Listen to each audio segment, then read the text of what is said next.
Picture and map study part 4। Welcome to SK education. मेरा नाम है सुमित केएसपी। दोस्तों, पिछली वीडियो में हमने जाना था कि कांग्रेस के बारे में, किस तरह मैप के बारे में हमने पूरा समझा था। अब दोस्तों इस वीडियो में समझेंगे दोस्तों सबसे इम्पोर्टेंट इंदिरा गांधी के बारे में। और दोस्तों हम पूरा इसके डिटेल में समझेंगे किस तरीके से क्या क्या मैप है, इसके अंदर क्या क्या पिक्चर ज़रूरी है दोस्तों, जो एग्ज़ाम के लिए ज़रूरी है 12th क्लास के लिए। तो दोस्तों शुरुआत करते हैं पहले जो पिक्चर है उससे।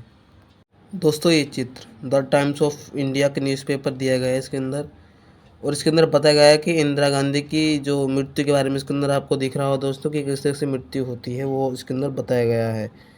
और फिर दोस्तों इससे ये पूछा जा सकता है दोस्तों कि जो ये इसमें पूछेगा कि कहाँ मृत्यु स्वर्ण मंदिर में ऐसा क्या हुआ था दोस्तों, इससे पूछ लेगा रिलेटेड में, क्योंकि इसके साथ अलग से पेपर दिए गए हैं। देखो दोस्तों इधर टेम्पल दिया गया है ना, तो इसी बारे में पूछ लेगा। लिखा हुआ दोस्त ध्यान से देखो इसके अंदर दूसरे न्यूज़पेपर में, उसके ऊपर एक टेम्पल लिखा हुआ है।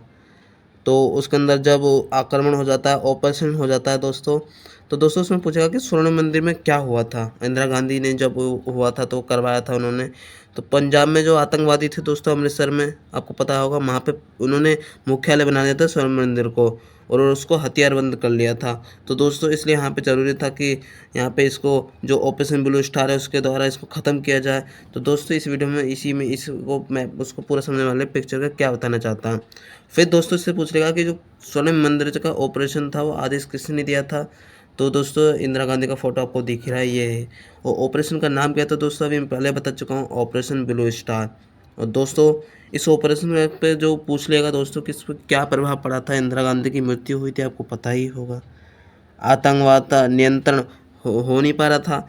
इंदिरा गांधी जो दोस्तों इसके क्या होता है, फिर हजारों सिखों की बलि चढ़ जाती है जब दंगे शुरू होते हैं इंदिरा गांधी की मृत्यु के बाद। तो दोस्तों इसके अंदर ज़्यादा इंपॉर्टेंट है नहीं, बस इतना ही था इसके अंदर। दोस्तों चलते हैं नेक्स्ट पार्ट जो पिक्चर है उस पर।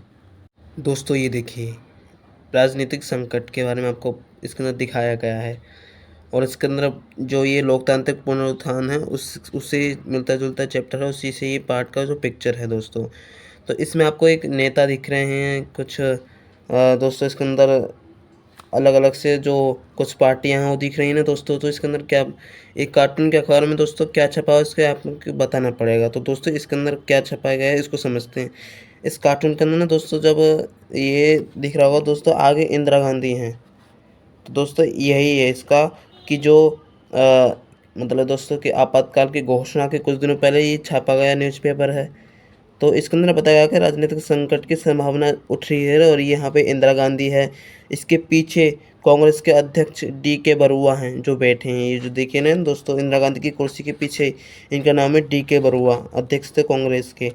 और दोस्तों ये तो हो गया। इसके अंदर अब ध्यान से देखिए राजनीतिक संकट क्या बताना चाहता है। ये राजनीतिक संकट है दोस्तों कि जब 1977 में राजनीतिक संकट आने लग जाता है, भारत की जो दलीय प्रणाली थी वो द्विदलीय प्रणाली बन जाती है, और कांग्रेस और अलग अलग से अपनी प्रभुसत्ता उसकी ख़त्म भी हो जाती है दोस्तों, हम सभी जानते हैं। और इसी बीच दोस्तों जो गैर कांग्रेस पार्टी है, जनता पार्टी, वो अलग अलग बनने लग जाती है इस तरीके से दोस्तों। और हम सभी जानते हैं दोस्तों डेमोक्रेटिक पार्टी थी, तो वो थी जगजीवन राव की, वो अलग से उनकी बन जाती है। तो दोस्तों इसके अंदर ये बताया गया है दोस्तों अलग अलग जो कि इंदिरा गांधी कुर्सी छोड़ने के लिए मना कर रही हैं, और इस तरीके से दोस्तों कांग्रेस में फूट डल जाती है, और जो कांग्रेस की सत्ता है वो ख़त्म हो जाती है दोस्तों। इसके अंदर यही बताया गया, इससे ज़्यादा इसके अंदर महत्वपूर्ण है नहीं। बस इसके अंदर जैसे दोस्तों गैर कांग्रेस की सरकार है तो उसको उसके द्वारा उसकी पावर को दर्शाया गया है दोस्तों इसके अंदर। ये तो दोस्तों हो गया और आसान। अब समझते हैं दोस्तों, अब नेक्स्ट पे आते हैं दोस्तों। ये पिक्चर दिख रही है दोस्तों, इसके अंदर क्या दर्शाया गया है, एक तराजू लेकर खड़ी हैं और बगल में इंदिरा गांधी हैं जस्टिस। तो इसके बारे में समझते दोस्तों क्या बताना चाहता है ये।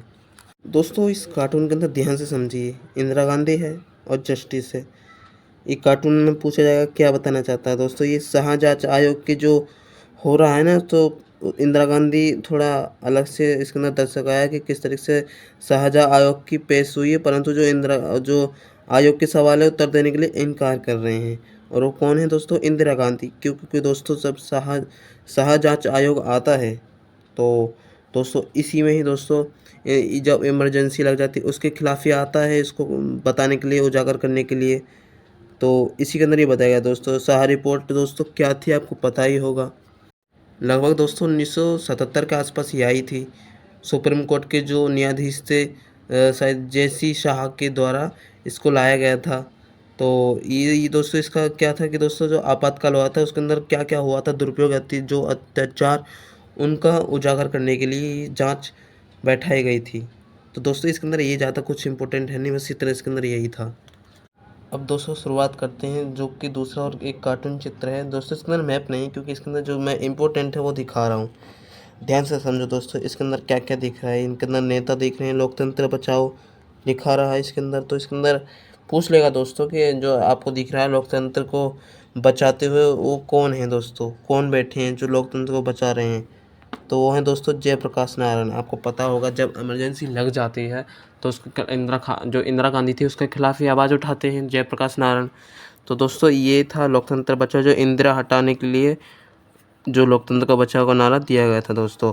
फिर दोस्तों आपको दिख रहा होगा इसके अंदर कार्टून के अंदर कुछ 5 व्यक्ति का समूह दिखाया गया है। तो ये आप समझिए दोस्तों, जो ये विपक्ष पार्टी है कौन है दोस्तों, कांग्रेस, ये उससे संबंधित है। ये तो दोस्तों आसान है। अब ध्यान से और देखना दोस्तों, इससे ये भी पूछ सकता है कि जो इस समूह के अंदर जो धरने हो रहे हैं, धरने पर बैठे हुए हैं, वो व्यक्ति का इरादा क्या है, वो क्या करना चाहता है। इस समूह में दोस्तों धरने में बैठे हैं ना, तो अराजकता है वो फैलाना चाहता है, और जो उसका उद्देश्य है वो दोस्तों सत्ता प्राप्त करना। और दोस्तों ध्यान से समझना कि ये कहना क्या चाहता है, ये लोकतंत्र को बचाना चाहते हैं। और ध्यान से देखो दोस्तों, इसके अंदर कुछ चित्र के अंदर आपको कुछ दिख रहा होगा। इसके अंदर जो 5 समूहों को उसके सामने 3 नाम लिखे हुए दिख रहे हैं दोस्तों। इससे पूछ लेगा कि जो लोकतंत्र का पतन है उसके उत्तरदायी कारण कौन कौन से हैं। तो ध्यान से देखिए दोस्तों, इसके अंदर एक भ्रष्टाचार लिखा हुआ उसी के अंदर। दूसरा दोस्तों जंगल राज और हिंसा, ये सभी लोकतंत्र के पतन के उत्तरदायी हैं। और अराजक इसके अंदर जो समूह में बैठे हैं तो ये अराजकता फैलाना चाहते हैं। और दोस्तों इसी के बीच दोस्तों ये जो कांग्रेस सरकार है उसके खिलाफ आवाज़ उठाना चाहती हैं दोस्तों। इसका मूल उद्देश्य यही है। तो दोस्तों इसके अंदर हमने समझा ना पूरा जो कि पिक्चर के बारे में। अब दोस्तों मिलेंगे दोस्तों नेक्स्ट वीडियो में। आज के लिए धन्यवाद। जय हिंद, जय भारत।